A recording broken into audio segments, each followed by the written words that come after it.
You're listening to the Birds on Power Lines podcast. And on this podcast, we talk about different types of fandom ideas and sometimes trips, other things that we're doing. Yep. But mostly we talk about different fandoms. And in this particular episode, we are going back to talking about Star Wars and specifically the second season of Andor. And if you are new to Birds on Power Lines, what we do is that we watch episodes, and then what we do is we go and we think about that episode before we watch the next one, make predictions as to what we think, write it all down, and then in our podcast we share what we were thinking about. So when we talk about the episode, we haven't seen the next one yet. So it's going to be an episode by episode. And so we were doing that for Andor. And if you are listening on an audio platform, you can hear us on or see us on our YouTube location, which is Birds on Power Lines podcast. And if you're on audio, that's great. We're happy that you're listening. So let's get going. And we're a mom and child team doing this. All right, just so you know. And let's get to it, because 6 episodes of Andor and there's lots to talk about. So the first half. It's going to be a little bit of a longer one. Yeah, so it's a little bit longer. We'll try to keep going, and we'll see what we were thinking and what we thought was going to happen in each episode. Yep. All right, and we actually take turns, right? So you want to go first, or sure, I can go first. Okay, so for the first episode, do you have the title? So 1 year later is the first. 1 year later. And it's interesting because I've noticed they start every group of 3 with 1 year later, but this one's actually called 1 year later. That's interesting. So the first thing I noticed, we get introduced to a new character, like Naya, and we never see her again. Ever. At least not in the first half of the season.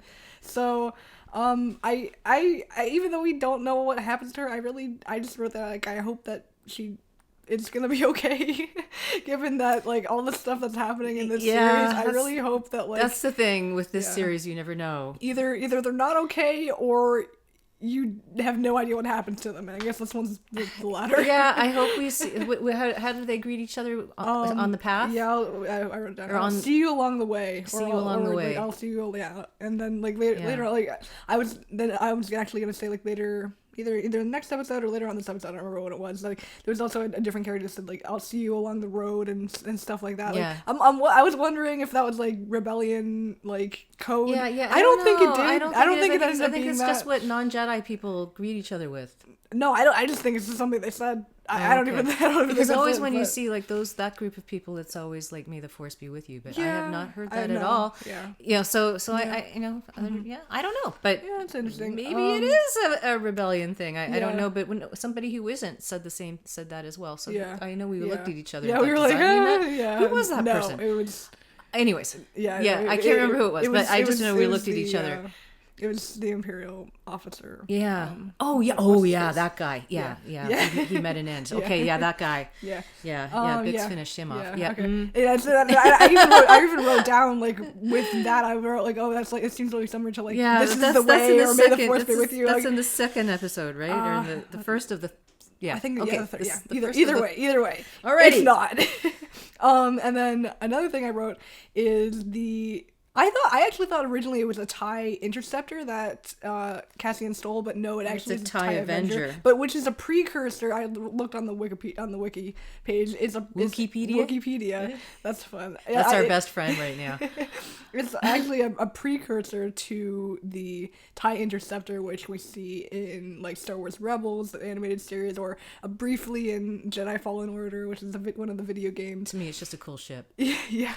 So, but the shape looked familiar to me, so it is because it's from what I understand, it's the original version of. But that's the one that Vader uses later, right? Because I don't remember. I don't know. Because the one that he uses has to be able to go interstellar, right? And that's what these can do, right? So it's the beta technology. So I thought that was interesting, and I also thought with the TIE Avenger, I saw a lot of other people saying this. It was good that Cassian did not know how to fly it immediately because, like, and you've been cheating. You were looking online, huh? It's really hard not to look online. Well, yeah, but like, okay, but it's we're good. really trying hard not to look online. I agree that it's good that he didn't like immediately just get it and know how to fly it because, like, first of all, it's completely new technology, and even even on. I think he knows how to fly.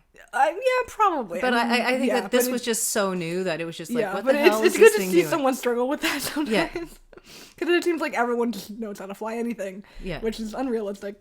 And then I was kind of and also it was interesting to see how he was like really freaked out with the laser cannon when he started like blasting the door, and he was like, "Oh wow, I did not realize I could do that." That's such a good way to start the episode because it was just like, you know, you just plop right in. Yeah, you're just right in the action, and I think that was really great. I really enjoyed that. That was cool. Yeah, and then I don't remember if they did not show in the. Oh, and by the way, have you gotten this far and you don't realize that there's spoilers? There's spoilers. Yeah. By the time we're recording this, the season is already out. Already so done. we're just assuming that if you're listening to this, yeah. Anyways, and then I don't remember if we saw this in the last season because I did not rewatch the last season before we watched this season. Yeah. I don't remember if it showed how like the whole group of them got off of Ferrex, how like Big Brasso. No, I don't think so. It didn't show that. Right? It was just Cassian and Luthen. I was just thinking, like, I was wondering how did they. I'm pretty sure that's how it ended. Yeah. He's just like they just like zoomed off. Yeah, because you're not sure if he's gonna shoot him or not. Yeah. So I mean, it's fine that they didn't show that, but I was wondering how they got there because like there was a huge imperial blockade around Ferrex. I wonder if eventually there's gonna be a book of this, and then maybe it will fill in all that. Because there is, it is like a 1 year time gap. Yeah. And there's 1 year between every group of episodes, so that might be interesting.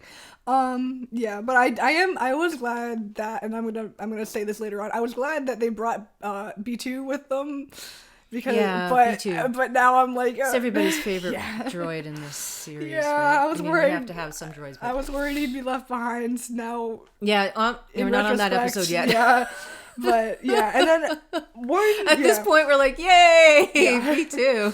Yeah, and the one thing, like, and we were both saying this when we were watching this, the wedding on Chandrila, the whole set of that looks really, really good, and because it's like a 3-day thing, right? Yeah, and also the sets are the sets are really good, but also like seeing awesome. Genevieveoreilly, who plays Mon Mothma, and she's like just walking through, like greeting different people, and then alternating between that and talking to Luthen. Like the way she can change her expressions so like she's quickly. That was amazing. So that was amazing. Yeah, I saw somebody online saying that woman deserves an Emmy. So we'll see. We'll see what happens. That I really if Andor doesn't get stuff, there's something seriously wrong. Yeah.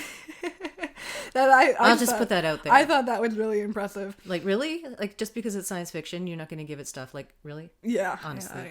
Yeah. And then also, like, going back to Cassian and the TIE fighter, him like landing on the planet, like, and he wanted to meet his co-rebellion guy, Porco, and then like the two different like rebellion groups, like they're both in the rebellion, but it just shows how the rebellion is so completely disjointed. I'm gonna actually say something about that later. Yeah, okay. Yeah. It just shows how they're so completely disjointed at this point, and it's like you're honestly kind of left to wonder, wow, how did they like how did they do that? How did they take down the Empire? But and that's about what you had. And then one more thing that was a really long there's a lot in that first episode. There's so much in every episode. Yeah. It's just like it's nonstop. But the Calkite, I was not sure what Calkite was. Calkite? Yeah, Calkite. I was thinking originally it was like that's not ringing a bell. It's the stuff they're mining on Gorm? Yes. It's the stuff they're mining there. The power stuff. Yeah. I was thinking it was gonna be like a substitute, like it was gonna be like what they were using in the Death Star before Kyber, but then they said like it's to coat the lenses. Something that they need. So they need a lot. Anyway, they're introducing a lot of new terms, which is interesting. Yes, and and that's the thing. Try Gorman. There we go. I don't know. Like Gorman. I'm lousy with names, but and then on top of it, sometimes they refer to by the first name and sometimes by the last name, and then I get all confused. In the wiki, in the wiki. I'm like, wait a minute. And then like one of the last things in that episode was back at the Chandrilla wedding. I was laughing out loud at the scene when Vel and Clea were like watching all the whole like all the debauchery that was going on at the wedding, and they were like, oh, like we should be surveying the prospects, and they just look at each other. I just thought that was really funny. Oh, because yeah. They see the best prospect right there. Yeah. Anyway, those were the things I noticed. That's what you had. Okay, so my first reaction was, oh my god, right away sets the tone. I loved the intensity between Naya and Cassian, and you can see that there's certain rules. She says, "I'm sorry, I looked at you, so." And he's like, you can look at me, right? So you could tell that they're trying not to be able, because it's for their own protection. I was thinking, like he said, like, oh, it's fine, you can look at me. What if that's because like he was thinking she might like die? Well, any of them could possible. At any time. He might like, right? That's true. But he's like, anyways, and and then his confusion over the TIE Avengers controls set the chaos, and that sort of sets the tone, right? And then I put this note that like there's four locations in rotation. So I was sort of doing that as a placeholder for myself, so I could keep this straight. So Cassian, wherever he is one location. Well, we find out later. And then you find out later, right? Planet 73. I looked at it, and then I was like, "What is Planet 73?" And then later on, when in the second episode, when he flies out, you're like, "Yeah, right." Yeah. I don't know, but so then I kind of was looking at trying to figure out who everybody was. So it's like I'm almost guessing that the Band of Rebels is actually a trap. That's what I was thinking at the beginning, because they're so disorganized. No, I wasn't that the thinking Band that, of Rebels is a trap for Cassian, and but no. And why they're so. So I looked them up. The Maya Pi Brigade. So apparently they're kind of like Sod's Rebels, but like just like another group. Yeah, they're like just, rebellion, but not like but their leader was apparently killed. Yeah. So anyways, that I had to look up, and then I wasn't sure if Porco was actually dead. Yes. Yeah. Definitely dead. Like he's not even a character. Like we no, but I mean that's the person he was looking for. And then the next thing was the Mathian divide, right? The Mathian divide. Where the meeting was. Yeah. And then, what I thought was really, I mean, I had a lot of notes about this, but I thought it was really interesting at how they are like literally just like any office. They're literally telling you what they're doing. Yeah, but the thing is they're trying to each, posture themselves as being really like, we got this. I know what you should do, because they're like in any workplace, they're trying to please the boss, and but here they're trying to please the boss about how they should literally get rid of a whole planet of people. So there's like this irony and this like scary, terrifying edge to that, and they're talking about it like they're trying to choose colors to paint the office. And it's like who's better qualified to do that, and meanwhile, of course, what's her name, Miro? Dedra Mira. Mira.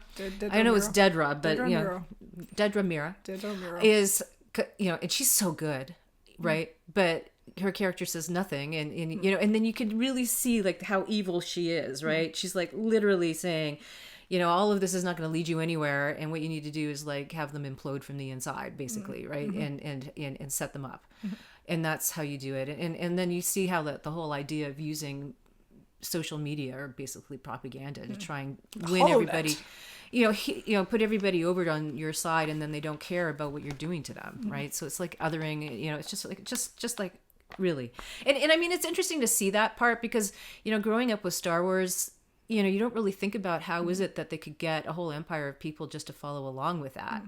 And when I was younger, I was thinking, it's just because they're evil. But now that I'm older, you have to get people to try and buy into what you're trying to do, right? And I mean, they've got stormtroopers and all those people. And even like in Rogue One, like it's not a problem if you don't look up. It's like I think that's something that like Jin said. Why would you just like.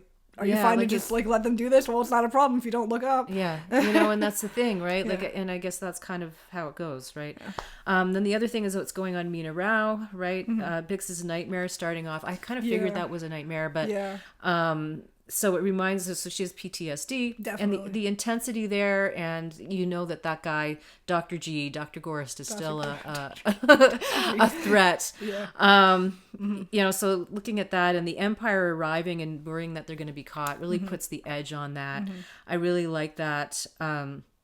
You know, and I'm thinking, well, maybe they're going to be protected. I said, maybe Bela will protect them.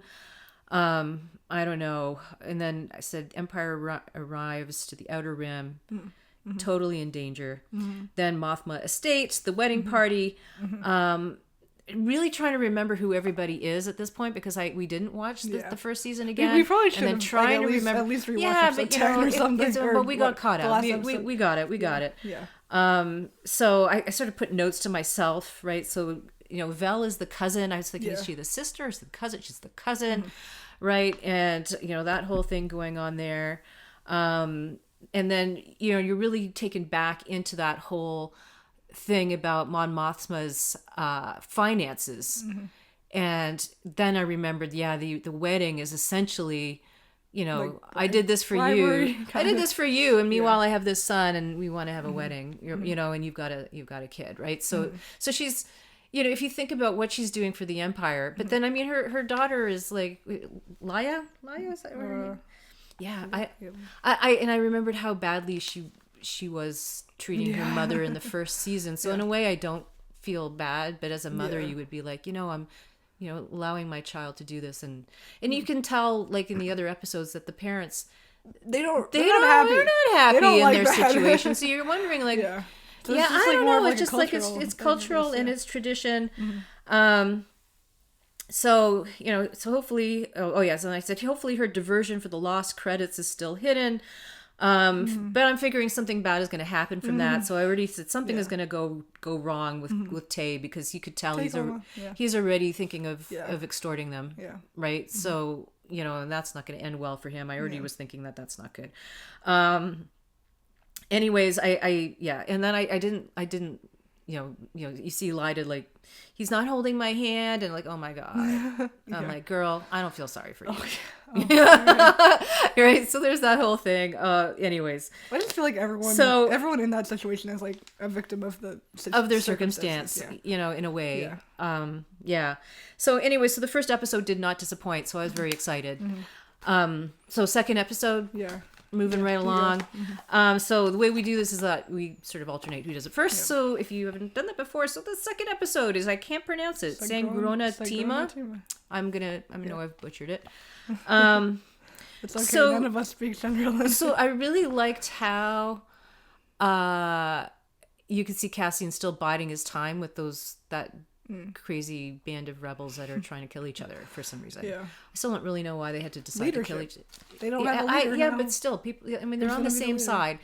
Anyways, it moves the plot forward, and it shows Cassian's resilience, I guess, and patience. But patience. But you see him trying to drink water from like the dripping rain. Like, you're like, oh my God. And then you know, like, man, he points out things that should be obvious, that they're like, hey, like, set a perimeter, or hey, collect this water. Like, he's sort of helping them all the way through. It's like, what are you guys doing? And they're like, shut up, you know. And then they go and do what he says. So even though these guys are rebels, they clearly need leadership. And that's sort of showing you that Cassian can do that. All right, so then you can see how desperate they are. But something that I thought weird is, like, why are they starving? I mean, it's a green planet. It's not like they're on Tatooine. Well, and you can't find food. I mean, I would think that because of the animals. They're afraid. But do they know that the animals are going to like kill them already? But they've got blasters. Well, we saw how effective that was. It moves the plot forward. I get it. But if you really think about it academically, you're like, why? There should be lots of food there. But anyways, it's a completely alien planet in a galaxy far away. There could be no food there. But that was the one thing that I thought was a little strange. So I mean, I said the planet is fertile and they have guns. Not sure why they should be starving and thirsty. Anyways, and then later on we find out that that's going to be the base, the rebel base. So you would think there would be plenty of food there, but I guess maybe if you're in a whole stack of rebels, because the point is like that no one would think to look there. But then at the end, I'm still like, why are they fighting each other? But anyway, so that then the Gorman project, Miro, surprisingly she has doubts about it, and I guess it's because she feels that it's a bit of a demotion because of messing up with Axis before. And clearly her and Cyril have something going on. And that was like, I think we both reacted like, what? Okay. They did interact at the end of the last season, like a little bit. Yeah. But I feel like she was kind of more annoyed by him than anything. But you know what? They're a match made in heaven. I don't feel sorry for either of them. They're perfect for each other. Both bad. Both bad. But it's just interesting. It's like I wrote cringe actually. Okay. Yeah. So what an evil pair. Both are ambitious and loyal to the Empire, and they both want to prove themselves very badly. So this is like they're good for each other, and it's a toxic mix for everyone else because of that. Then on Mina Rao, so you're reminded about the evil of the Empire again, hunting the migrants, and you could tell that Bix is going to suffer for not complying to that lieutenant right away. I didn't write his name down. Kroll. Because that always, as soon as someone is going to try and do that, you know that this is not going to go well. So I was like, this is not going to. She's probably going to end up killing him either by accident or something's going to happen. No, not by well, no. At that point, I was thinking she's going to end up because he's going to come back. He's not going to take no for an answer. And just saying that her husband is there is coming back. So. So I kind of, so I figured that Cassian's going to arrive with that ship and blow everything to hell. Like I was already predicting that at the second episode. And then Chandrila, more intrigue going on, guessing that they're going to eliminate Tay. Again, I have a very strong suspicion on that. Get the sense he's sort of blackmailing them. And it's unfortunate that that her husband, what's his name? Perrin. Perrin. I wrote down his last name. It's too bad that he doesn't believe her that she's not faithful to him. Yeah. I but that already shows you that they just don't. It's not a good match in this whole thing, and but she is.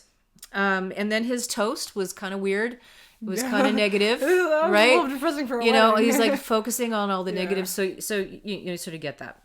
So those are my thoughts on episode 2. Okay. Yeah, so my thoughts, I was thinking the same thing with my favorite brigade and Cassian. You already mentioned that. But yeah, like they just kind of don't have common sense. Yeah. But they're like because everything else in the Empire is so like I mean in the rebellion. They're all like they're all thinking like 20 steps ahead. Yeah, and these guys are like or at least the Axis group is. Yeah. But I guess. So it's really interesting. So I guess Luthen is just that good at recruiting people. I guess I don't know, but So then I was also thinking. I thought something would go sideways with Mon Mothma's husband Perrin and Skolden. For Mon Mothma's situation, I was really thinking that something would go sideways, and I was right. And then and then this is where I started talking about the music, because I was already worried. If you haven't listened to us before, this one's all about the music. I was already worried that Nicholas Britell was not doing the music, like not primarily doing the music for this season, but it works. It was still fine. It was great. Yeah, and they used things from last season. So with Cyril on Coruscant in the Bureau of Standards, I was like, I know I recognize that music. I did when he was given the introduction to the new little recruit guy. The track in there was Fuel Purity from the first season. That works because he was literally talking about how he found the mistake with the fuel purity. So I was like, I knew I recognized that. Yeah, I don't hear any of these things. I did. I was right. And I'm gonna say something else later. It was to do with Mon Mothma. But I was really worried about that. But Brendan Roberts, great job, fantastic, especially with Brasso in next episode. But because I loved Niamos from the last season. That was my favorite track. So we were both thinking when Kroll said I'll see you along the road or something like that, we were both thinking, is he really part of the rebellion? No, we were wrong. Not. Definitely not. But that goes to show that clever writing. Yeah, and you notice that, and then you start questioning it, and because it's said enough that you're like, huh? Yeah. And they're like, no, yeah. So that was interesting. And then later when when you were saying with Mon Mothma and Luthen discussing Take Homa, whether he might betray them or not, I again recognize soundtrack. It was Mon Mothma's theme from season 1. Okay. Yeah. And yeah, so then they were on Yavin 4, the group of rebels. Yeah, and like Cassian, they were on Yavin 4 the flies whole out, time. then you see that familiar the silhouette, yeah. right? It's I'm sure that must be, because that looks an awful lot like the ziggurats in Mexico and the. Yeah, I don't know. I feel like it could be CGI. It could be, but I feel like it might have more at than least been likely inspired by that. But yeah, that was my thoughts for the episode. Okay, so then you do the next one first, right? Harvest. Oh yeah, the harvest. Yes. So and then in the first episode, in Bix's nightmare, like in the mirror. Oh, and I forgot to mention, in the house they have Cassian's mother, the little picture of her next to his adoptive mother. Yeah. Or next, not the phone, next to the radio. I thought that was nice. Yeah, I didn't notice that. That's a nice thing. Yeah, I didn't. That. It was nice. It was nice. The sets are amazing. Yeah. Right. Yeah. I mean, we already said that, but the sets are like I can't. It's speechless. Yeah. Like. Yeah, but either way, so in that first episode, we started off in Bix's nightmare with with Gorst seeing his reflection in the mirror, and then later on in this episode, we see Kroll with the same, we see him in the mirror too, and I was like, oh, same thing's gonna happen again, or is it? Yeah. Or is it? But yeah, so I thought that was really interesting, and yeah, I didn't notice that either, but now I think about it. Yeah. Yeah. Good spotting. Yeah, and then there's so much imagery in this, it's amazing. Like it's like a feast for the eyes. You just keep watching it. And it. We should watch it again. We should. Yeah. And then we first start out the episode with Cassian in the middle of space in the TIE fighter, you see it, and it looks horrifying. It looks so small. It looks terrifying. And it looks oh my god! And literally, I don't know if it says this anywhere else, but I know I was reading one of the tie-in books, Chuck Wendig's Aftermath series. And in that series, one of the characters is in a TIE fighter that completely just it's very flimsy. It's explained multiple times. TIE fighters are very flimsy. And I'm just I'm looking you really at that. Get that impression. I'm looking at that. Is and even though it's super high tech, he's just separated from TIE space fighter, by this little thin it's so skin thin. of metal. It's just oh and my it just god. makes me so freaked out. But it really looks, in that moment, it looks really fragile. Yeah, it looks fragile. Yeah, which is crazy because you can see it's such a powerful weapon, with that crazy. Yeah, well, that's what cannon. it is. It's a weapon. Yeah, it's not meant to be even though it's interstellar. And it's not meant to preserve the life that's in it. It's meant to preserve the weapons. Yeah, which is really interesting. So it was an interesting little theme or little thing I saw.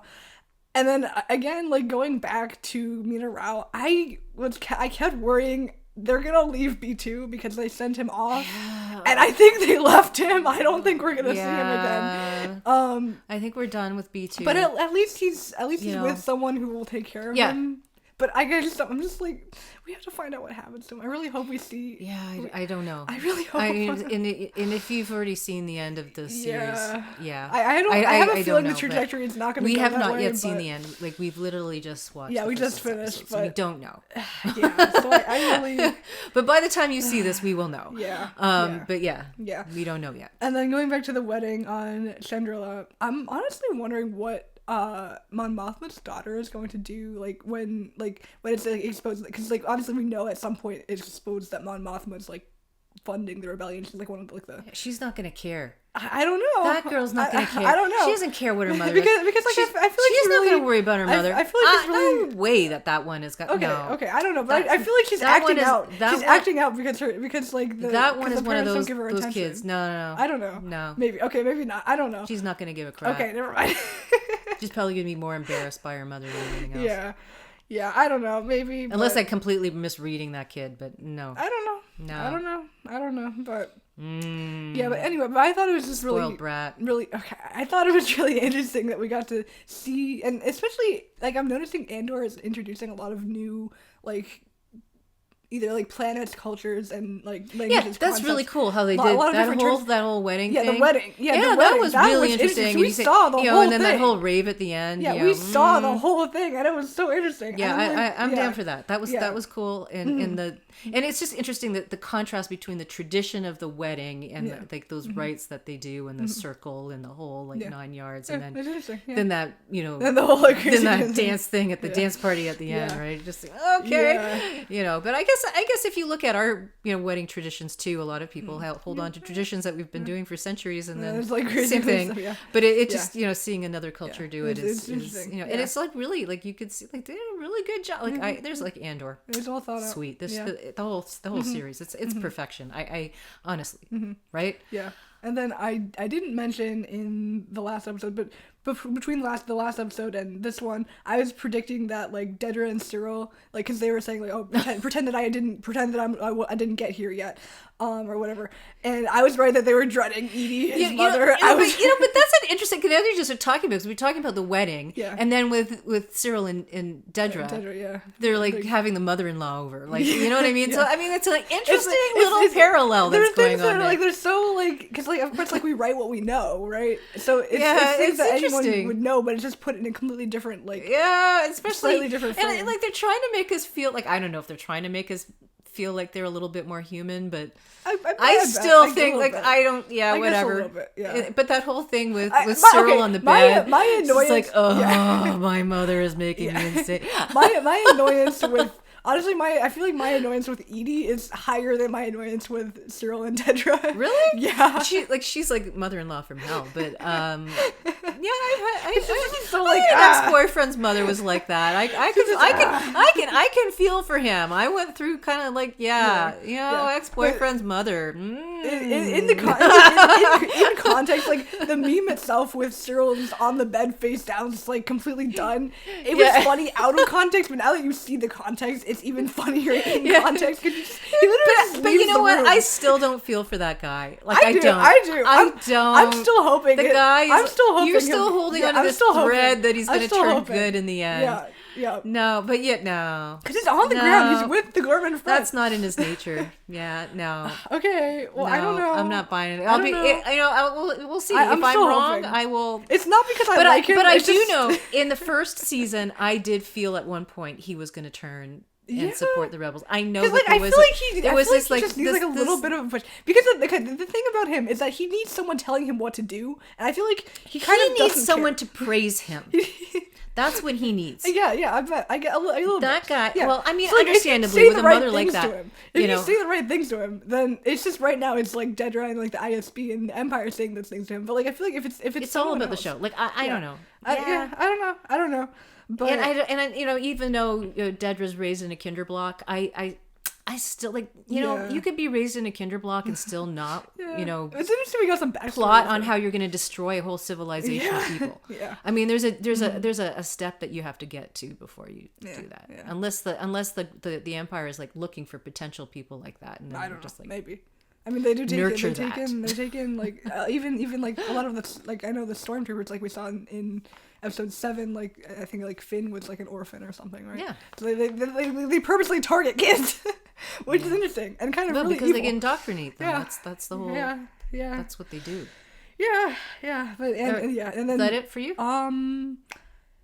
Yeah, well, and then one more thing about Brasso later, like the track Brasso and the character Brasso. I was like a little bit spoiled that I was thinking the what Brasso? The character Brasso. Yeah, the character and the track, because the music again. Yeah. Oh my gosh. Yes. The last track is named Brasso, and I looked at that beforehand because I looked at the track list because I didn't think I'd be spoiled by the track list, and I saw it's the last track on the last episode. I'm like, okay, he's gonna die. So I knew he was gonna die, but I was not prepared for that. I thought they were all gonna get off. Yeah, no, that's why. But I did think his death and then later a later death, I thought they were a bit anticlimactic for what they would be. Like I was thinking that both. I know what you're talking about. I feel like both of them would be shot. And because it would be because they kind of like put it at the end. They just died. and it was kind of like And you didn't it was completely unnecessary, but also necessary at the same time. But it just seemed a little anticlimactic. Like I was thinking he'd be shot by the stormtroopers. It's necessary for Cassian's. Yeah, it's necessary for Cassian, but it wasn't. I feel like it just was a bit anticlimactic. Like he just died. He just died. Yeah, well, but the thing is, it's setting a tone because this is rebellion. Like the thing is, with all of the Star Wars movies, especially the earlier ones, it always ended in a great party and a celebration and everything. But but now we're looking at what for the modern age, what is a rebellion, and this is what happens, and it's just like people die, and and it doesn't seem to matter, right? But Yeah. yeah, I think it's a tone that Andor has set, Yeah. and I think it's amazing. I don't know, back in the 70s, I don't think people would have warmed to it as quickly. Maybe, But now it's brilliant. I love it. yeah. And then yeah. last thing, we were both freaked out about because because Cassie and Bix, they clearly care for each other so much, but then we were both freaked out by We were freaked out. we were both freaked out about. Oh wait, is this the right episode? No, that's probably the other episode where they wake up together. Whoopsies. Yeah. It's the next one. Yep. Yeah, so you're going ahead of me. My bad. Going ahead. My bad. Don't do that. Okay. Okay, now me, Harvest. I wrote down, so great. Each episode just keeps getting better and better, if that's even possible. Right? So that's how I feel. Mina Rao. Just as I thought, Cassian is doing the business. Getting them out. Yep. Blowing everything up. But oh my God, I did not suspect that Brasso would die.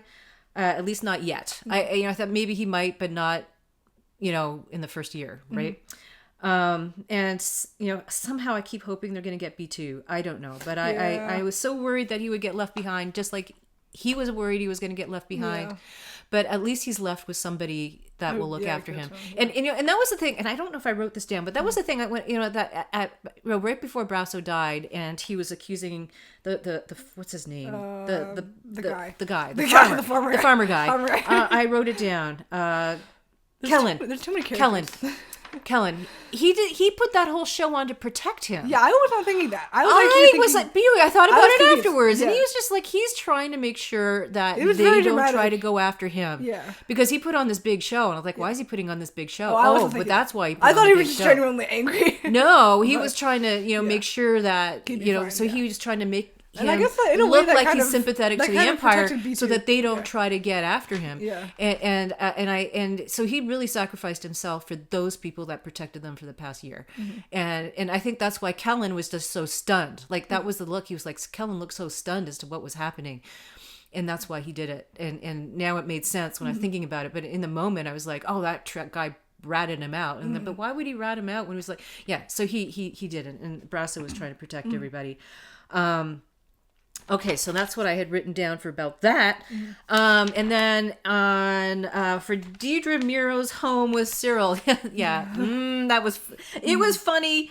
It's particularly Dedra practicing her smile. I just think that was like, oh, she can smile, right? Like it's really fun. And actually, I heard an interview with her about how her mother used to complain about how she was always making a sour face, and now she's like, well, look, Mom, my sour face actually got me a good job, So, but yeah, I just thought it was really funny. That's good. And then Edie being put in her place, it's just like, oh God, it's just so awkward. But I still don't have sympathy for them. I don't. I don't, because I can't get past who they are. So then on Chandlerland, that Kolma is gonna die. You just know he's gonna at the hands of, how do you pronounce her name? Cinta? Oh, Cinta. Yeah, Cinta. Yeah. She's gonna do it. She's gonna polish him off. Yeah. Oh yeah, I forgot. They lock eyes, and I was like, oh no. Yeah. No. Well, yeah, there she is. And then I think and then Vella's upset. Maybe not entirely due to the unexpected sighting of Cinta, but Cinta. Yeah, Cinta. But maybe because she realizes that she's gonna kill Kolma, and that's gonna be something that's going on. Yeah, she probably figured all that out. Then Mon feels she was trying to support her daughter. This is when the daughter goes in and she's trying to do her support, and then of course the daughter just dumps on her and says, "I wish you were drunk." I don't like that kid. It's so she's so privileged and so ungrateful. Like, I mean, I think if my mother was trying to tell me something, I would have tried to figure out what is the message she's trying to send. If I have any doubts, you can still stop. Right? Don't just do this because you want to do it. I mean, because you think you have to do it, right? Do it because you want to do it. And I think that was good advice. That's probably what happened to her. She probably wanted to out, and her mother was, but anyways, that was the whole thing, because she didn't, anyways.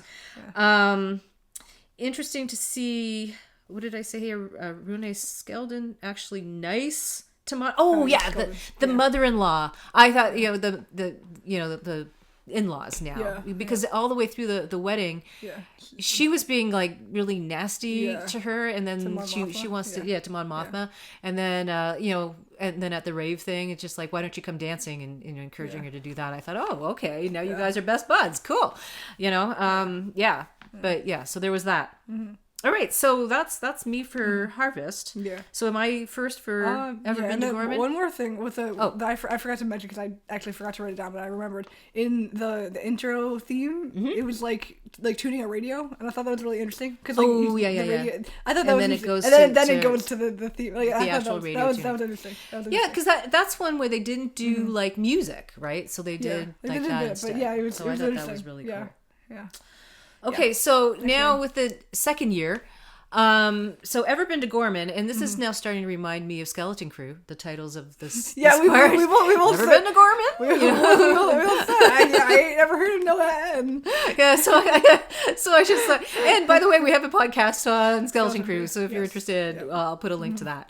But yeah, so Ever Been to Gorman. Now there's so many layers. The intrigue is going up in like crazy. And how they are working to turn the tide of the worlds on Gorman. The tide of the world, so have the rest of the people in the empire to be against Gorman, and that whole thing going on in the Senate, and Mon Mothma trying to convince people that, like, where do you think they're getting the numbers from? They don't make any sense. But everybody's like, well, we'll just go along with it, because we don't want to piss the empire off, because we don't want to do that. And then you see that whole propaganda thing, and you see that was the whole point of having Edie there, and Cyril saying, you watch too much, you watch too much TV, right? Like we could say we could watch too much of whatever right now, right? Same kind of idea. And they're not getting the full story. So, and then I was thinking right away that Cyril's being a plant. He's a plant. He's going to, that's how they're going to try and do that whole propaganda thing, and turn everybody, and have that accidental disaster happen in the rebellion on Gorman. I right away I knew that, and I'm also thinking that she's actually going to use him. I don't think she's using him in a way to for her ends to have that strategy work on Gorman, and I'd be really interested to see if she sticks it out with him at the end. I don't know, right? I don't know. I wouldn't put it past her to completely just be using him, right? As a means to that end. And then you see that, he is being a plant for Dedra, to manipulate the resistance. Cassian being sent to find out what the Empire is covering up. I think that's all a really interesting part of the story. And then actually going there. Will. Okay. Oh, Willman. Will meeting the future of the armed rebellion. Yeah. Mon heading off heading for open resistance, basically with what's going on in the Senate. All of these things coming back, and then coming back to Bix, and then wondering if every year is going to start off with her having a nightmare. Maybe. At this point, that's something that I was thinking maybe of. Not anymore. But I'm thinking, but at this point, I'm thinking. So wondering if Bix is. What is she upset about? So they must have been on a mission together, and they killed somebody, because I wasn't sure if she was still reflecting back on her. I think it's a bit of both. Shooting that guy in front of their house in the third episode, because he was a young guy too. I think it was still the thing with Gorst and the fact that they were on a mission. She was literally talking to Cassian about some guy that was killed, and the mission, a young person. So it must have been a different mission. Yeah. So she clearly has PTSD. She's taking that liquid, and I'm worried about where she's getting that from. Oh, I was just worried about what it was, because we both freaked out because she's having a dealer, pretty much. Like, where is she getting that? But obviously, where is she getting the juice from? The next episode, we see Luthen knows what that is. Yeah. So but I'm talking about Luthen? But that's how I felt. Him? I don't think it's him, but that's how I felt at this episode. Like, where is she getting that from? I kind of want to see like a Luthen thing. Like, I want to see. And then with Lonnie going under, always talking. I always wonder what's underneath that city. Like, it's so beautiful on the top. Yeah. Oh yeah. And then there's probably this whole world of like underworld going on. They should make a whole series about the craziness going on. You just look at this hint for it, because every time the elevator door opens, he has the blaster, anticipating he doesn't something. Know who's gonna be there. Like, but that implies that there's some like craziness going on underneath the city, right? So it's just like really interesting. There's actually a Stargate episode about something like that. They're on some world and it's this beautiful city, and then underneath there's people suffering to make that world happen. So yeah, Stargate. I gotta bring Stargate in. Okay, so that's all I had for that. Yeah. Okay. Yep. Okay. Well, I had. Where is it? Start there. It is. I don't even know how you can tell what you're writing there. Okay. Well, yeah. So then even though I started off like even though like 2 years have passed since the incident with Dr. Gorst, Vix is clearly still suffering. Yep. Still struggling. I think she's worse now. Yeah, I think she's. It's probably because the environment is not an environment that she likes. It's yeah, like yeah, and then I was thinking like because we didn't originally know that they were on Coruscant, but then we find out that they're on Coruscant. I was like, and then as soon as we find out that they're on Coruscant, like I literally said, like, guys, you gotta get out of there. That's not a good place for you to be. Sometimes hiding right in front of your enemy is like a good place to hide because they're not expecting you there. I guess that's what Luthen's doing, but like it clearly is like stressful for her, and I feel like it also is. Oh, it starts to be stressful for Luthen too. Yeah, right? and I feel like in this episode. Also it's stressful for Cassian too, and then. Then they go shopping in this episode, and it's interesting to see that they're still doing like the my husband bit, like they're still doing that. I think that's really cute.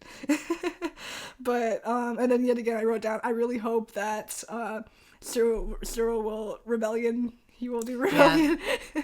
I don't know. You're such an optimist. I really it's against his nature. I really want like I really love like the Imperial redemption arc story thing. I really love those. Like one of my favorite characters in like Star Wars Aftermath, the book series, was like redeemed Imperial. I really loved that, but oh well. I hope, but and then I say multiple times throughout this series, I love Cassian's wardrobe. I love the weird rain jacket thing. Okay. All right, so the sets, the clothes, the whole like the language things, the culture stuff. It's very good. This is like all top very notch. Good. It's just yes, you know. But, and something that I didn't say about Bix because you were talking about Bix. Yeah. I you know in this second episode of the second year, I was like, the only way that she's going to get over that PTSD is she's going to kill Dr. G. That's it. Yeah. She's got it. Why are you calling him Dr. G? Dr. Gorst. Why are you calling him Dr. G? Because he's crazy. He's insane. Yeah, but I want his jacket. I want his weird Cassian's jacket, not Dr. Gorst. Yeah, no. I want Cassian's weird rain jacket. Yeah.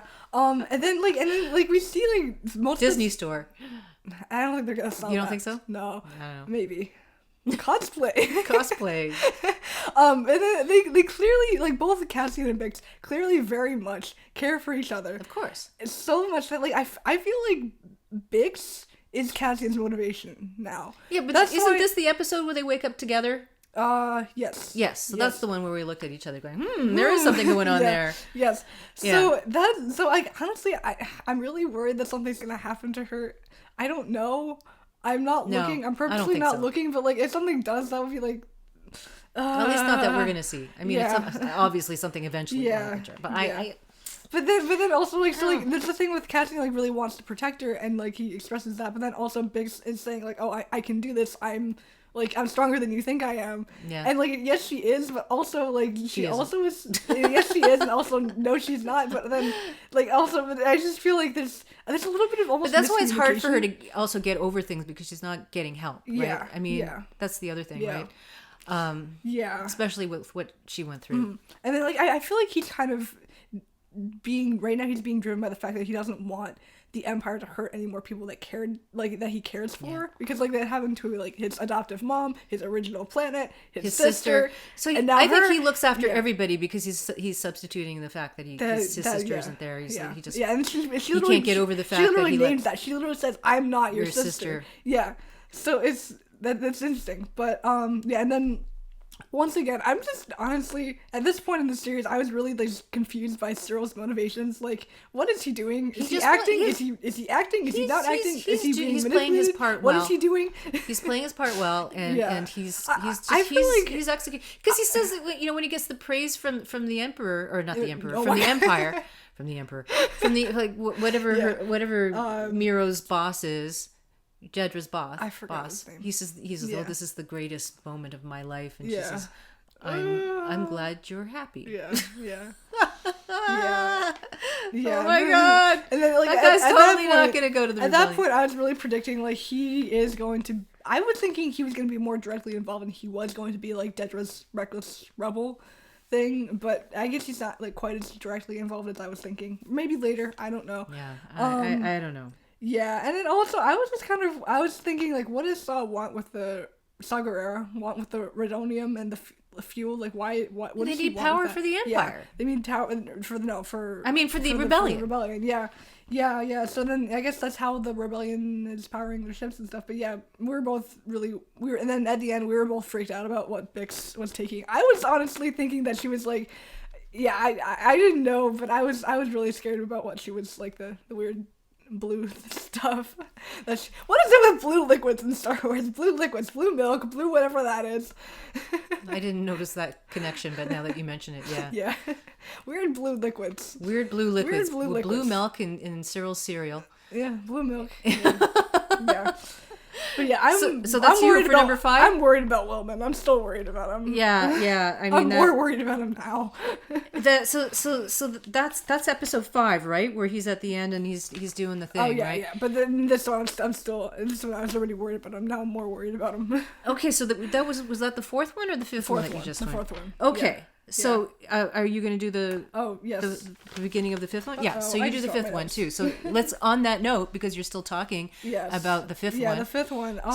Will. Yeah, so at the end, I was a little bit confused as to what was actually happening at the end of that episode until I went and actually looked at the Wikipedia and like it explains. Why did you not understand that? Because I just didn't. I don't know. It was late. I was a little bit tired. He's powering up the thing. Yeah, it's fueled by Redonium. Yeah.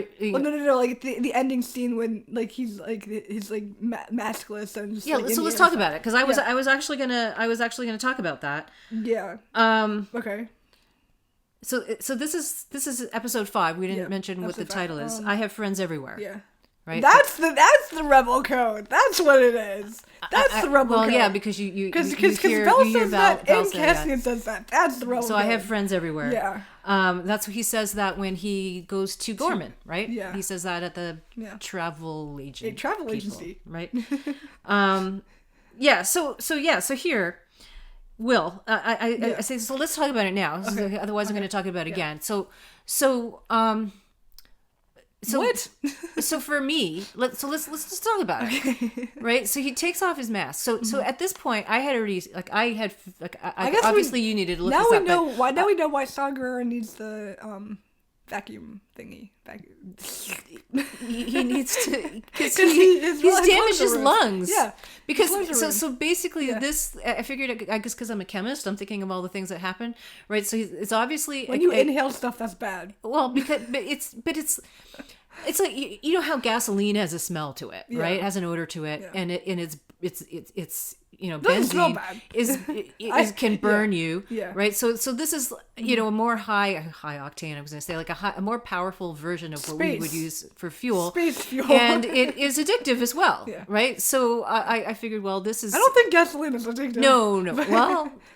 I'm not that we're going to inhale. I don't know what people do. But basically in the Star Wars universe, this particular fuel is addictive in addition to it. So if you can handle what's happening to you, because everything that Saw was describing is like an addictive behavior. Mm-hmm. So the itchiness and all of this. I wasn't thinking that, but right. Yeah. So all of that. So I'm thinking, well, okay, this is powerful stuff, and if you could handle it, you can be addicted to it, and that's what he is. Yeah. And so then now, why did Will take off his mask? Well.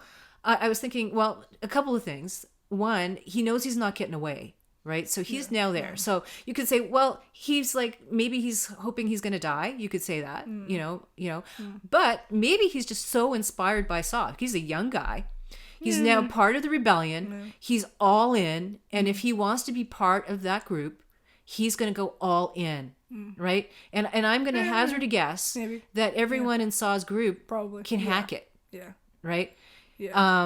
And he's like, he's a little crazy, so like he's crazy, and that might be because of the, I think it is because like we see him earlier in like Clone Wars and stuff. He's not that crazy. Who? Saw? Yeah. Well, let's Forrest Whitaker. He does that well.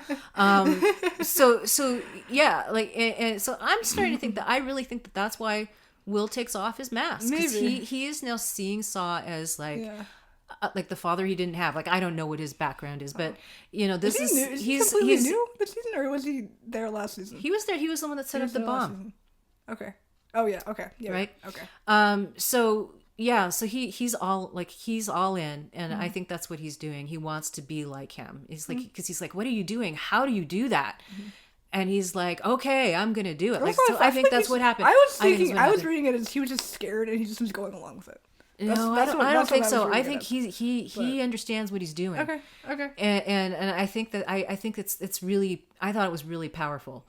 Like, he's really now in the rebellion and he's not scared anymore, right? That's what I think. I said the thing with the radio fading in for the wrong episode. Oh, okay. Well, I don't know. I don't pay attention. So it's this episode. It was this episode. Edit. Sorry, yeah, my bad. This episode. Yeah. I just looked at my notes. You know, in any ways, it's like a big arc, right? Yeah. So but anyway. And because of that, that's where you start to see Luthen start to lose it, because he's starting to lose it because it's just too much, and it's like, So then I was wondering, like, with that, why did Clea like hide the radio immediately?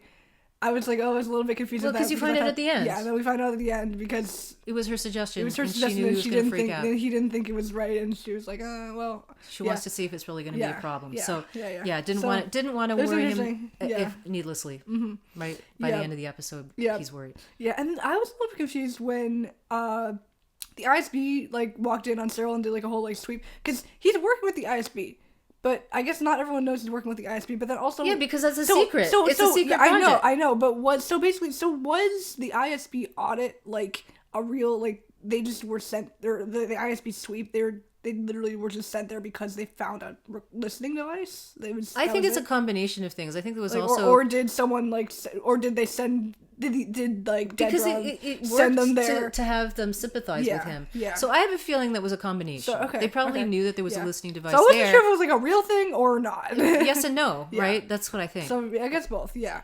Right. That's what I thought. Yeah. I thought, they used that because they knew that woman was listening, because they know that he's being listened to. Yeah. Right. Yeah. So I think that was a perfect thing. That worked well for the Empire in that case. Yeah. And then I mentioned this a little bit earlier, but also the fact that like Luthen is like revealed that like when he went to talk to Bix, like he has nightmares too, or he at least had them. So he has experience with this. So it's interesting. Like I really just again, like we could do so many, like they could do so many like different things. Like Luthen's backstory. Yeah, I would love to see that. I would love to see that. How did he get there? Yeah, that'd be really interesting. Yeah. Yeah, and then I did not think that, like, going back to like Will and the saga. I was just gonna say Luthen and what's her name? Kedra. Clea. Sorry, Clea. How they end up together. Yeah, how did that happen?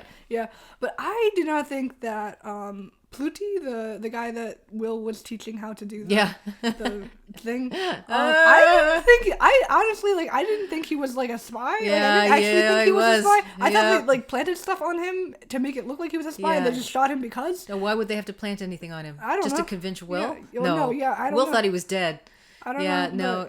No, he was definitely a spy. Yeah, I don't know, but so I was a little bit. I just wonder how long it took for Saw to realize that, but yeah, I was a little bit surprised at that. But and then last thing, I just think it's like really amazing how Cassian could just like get people to like trust him. Like he goes to the like he has that look. Gorman, he goes to the Gorman front, and he's like he's like talking about all this stuff, and then they're like, okay, sure, and but also. It's a combination of how like people trust him, but also like when he doesn't want to be noticed, people don't notice him. It's like really interesting. It's good writing. Yeah, good writing, a little bit of plot armor, but like still, it's interesting. Plot armor. Armor. Yeah. Okay. But is it more than just being a rebel spy? Is it like literally like in his nature, in his character? I think what you're seeing at this point is how well polished he is after 2 years of this now. Yeah. Right, because at the beginning he was not like that. I want his sunglasses. I want the cool. You want any of his clothes? Yeah, but to your point, you can see he's now well polished. Yeah, he knows what he's doing. Versus in the first season, he was like he was a mess. He was just going right, like he was just survival mode. But now he's like well polished. Yeah, well honed. Right. Yeah. So that was you for 5. So we already talked about some of the things. What is it? Things are getting more in unison. Oh yeah, so now you can start to see things coming together in this episode. That was the one thing. Things are coming together. And with this one, this episode really left me thinking about Will, right? I was thinking a lot about him after, so we already had that conversation. Cassian and Cyril just missing each other on Gorman. I was really hoping there'd be like a scene with them like walking right by each other. I guess that would have been too perfect. But it's just like that is just they should have put really that in. They should have put that in. Because they literally left and like, you know, and I see what Cassian is saying about the rebellion should just leave Gorman alone. But I mean, I guess they, you know, on the other side, I also see what Luthen's saying that they need the more mayhem going on, the better. Yeah, I guess. Yeah, but you can see the propaganda machine against Gorman is in full swing. It's right? interesting to see, like, even though like they have been working together for like a while, they still do have the same differences that they did in like the first season. Like Luthen is like all like results driven, whereas Cassian's like, you know, it's more of a process. Like I don't want to. Well, because in a way, Luthen is a little bit removed now from. A bit, the mayhem that he's involved in, right? Yeah. But at the same time, he has got a lot on his shoulders. Like he's the guy with the radio. He's got to keep everything, like all the puzzle pieces or all the balls in the air, right? Yeah. And you can see in this episode that this is getting it's just too much information, and it's getting too difficult to protect everybody. And I think it's because he does want to protect everybody. It's interesting that the ISP he doesn't want people to die. Problem because like we in the meeting, like I think the next episode, like they're having the same problem. Yeah, too. they're all having that problem. Everyone's There's having too much going on. Yeah. I don't feel sorry for the Empire having that problem. And then I said in this episode, Bix is a mess again. The only cure is going to be to kill that guy. And I also think that Luthen and the network will now get found out. Like I think it's things are starting to fall apart. I have that sense. That's how I felt at the end of episode 5. So do I do episode 6 first? Yes. What a festive evening. And I also think I like the fact that they are once again doing continuity with the episode names, whereas like the continuity is like it's something someone says. I like that. I like continuity with episode names. Oh, okay, that's what you're saying. I was like, what are you talking about? Because every episode is named after something that someone says. Yeah. Okay. Yeah. I like that. Just want to put that out there. I like episode continuity names. But in this one, I think this episode had a lot of nail biters, and the big one, was Clea and Lonnie at the Braille or the Codex, the Touch Codex. Oh, that's basic, bro. My God! And the thing is, like at this point, I want to know more about that civilization too. I want to see. Oh, God. I bet Clea was like a historian or something. God, like, Krennic. Oh, that guy is so disgusting. How he turns everything around and and it's interesting. Now we're seeing Mon Mothma literally going into verbal warfare with this guy. Oh God! I'm just so glad he gets his just desserts. Like we get to see that you know that's already happened. Oh, we don't see him die, do we? No, we don't. He blows up in the Death Star. Yeah. It's like God, good for that part. But man. But this is like here you really see how this guy thinks, right? Because you always like wonder how did people like this like he turns everything around and anything like because they were blind, well that's weak. You could tell that's what he thought, right? You know your terrorist is by rebel or whatever, like really or the other way around, like oh my god, I just these kind of things make me crazy. But that whole scene with them trying to get that microphone out of that codex. And this is literally like her head is bleeding and this is like was her hand bleeding? Yeah, that's what I think so. I didn't notice that. I think I noticed that. That would have been too obvious. Anyways, no, I don't know. I think so. But she was definitely shaking. Yeah. Thinking like what am I going to do? And like that woman she's like and then they just walk out of there like so you can really see how that is really the stress is getting to both of them. And then the whole argument between Luthen and Andor, you can see that, but I had this feeling that they were going to throw throw the Bix and Andor a bone, so that they could do something together. And of course that did not disappoint at the end of the episode. Although I was like, holy crap, that's happening now. Because I was like, really Bix is going to kill Gorst. He's going to do it. She's going to do it. She's going to do it. And just like, whoa, like there's Gorst. And it's happening now. Like, so So again, but that wasn't as anticlimactic as Brasso's death. But I was just like, God, that was good. They threw that in there. But it came right in line with and you know that intel came through Lonnie, and you know that he's now going to be exposed. So that's at some point he's not going to be there. Because but also, how else would they have gotten that information? They're like they're transferring him now to a different project. Yeah, but you know that's how. I mean, they'll figure. I mean, they're not stupid. They know how that's how they got that information. So I think he's pretty much done working for the Empire. He'll be like with the rebellion. I think he's gonna stay. That's a pretty big thing. You're killing your the chief torture guy. Chief torturer. It's not executioner, right? Yeah. But like torturer. So that guy is, so the rebellion has to get rid of that guy, right? Gotta get rid of him. So yeah. But you can see, and maybe because Luthen is starting to have difficulties, and this is why he's challenging Andor to become a leader. Right, you're thinking like this, but not like a leader. Think like a leader, because I think he knows that he needs help, right? And I think he's hoping that Cassian is going to be that person, maybe, or he sees the potential that he could be that person if he trains himself to do that. And I mean, who knows? He's polished himself amazingly in those 2 years. So yeah, so there's that. And then I was thinking making plans, but ultimately we know what's going to happen, because we know what happens in Rogue One. Again, really hate Krennic. I just talked about that. It would be so satisfying when Bix gets Dr. Gorst. I thought it would happen, but not so soon. But hopefully it will help her with her PTSD I think it should. Somewhat. I mean, you can't just turn it off like a light, but it's like closure. And though here, talk about your anticlimactic deaths, right? With Cinta. But I do like what they did to, what was that guy's name? Annie? What's the young guy? Who had the gun. But but like when they were describing the plans, I thought that they were being almost too over the top with their rules, because they're like being almost, came off as arrogant, but now you know why. Like, no one's gonna have a gun except for us two. And the reason they didn't want anyone to have a gun, because if this is your first experience, you're going to be trigger happy, and that's exactly what happened.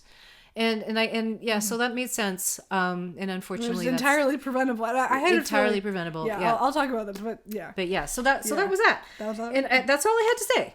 That's all I had to say. Okay. Looking forward to the next one, even though I know people are going to be dying right, left, center now. That's what's going to happen. But I was going right into that. So I was thinking the same thing. I was thinking, Cinta's gonna die, or at least one of them is gonna die. Well, you knew that one of them will be, because that intimate moment in Star Wars, someone's gonna die. I was thinking probably Cinta, because she's like less of like a.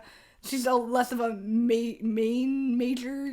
Yeah, but if you don't look at it that way, you can also see the fact that she was having difficulties. Yeah, and that she already said that she also the thing is she said like, oh, I'll tell you someday. No, you're not.